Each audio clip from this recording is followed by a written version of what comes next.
আমি একজন ভিক্ষুক, আমার অনেক ক্ষুধা লাগছে, আমাকে কয়টা খাবার দাও। আপনার ক্ষুধা লেগেছে? কিন্তু আজকে তো আমি বেশি কিছু রান্না করিনি, শুধু গরুর মাংস আর ভাত রান্না করেছি। আপনি কি খাবেন?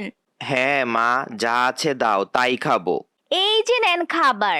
অনেক খুশি হইলাম মা। আরে মা, আরে আপনি আজকেও এসেছেন? আমি আজকে খাবার নিতে আসি নাই, তুমি গতকালকে আমাকে খাবার দিয়েছিলে, তাই এই খাতাটা তোমাকে দিতে আসলাম।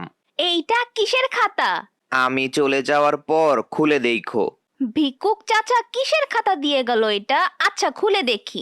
এই বুটকি, মানুষরে খাবার দেওয়ার আগে রান্না শিখ। তোর গতকালকে রান্না খাইয়া আমার পেট খারাপ হয়ে গেছে।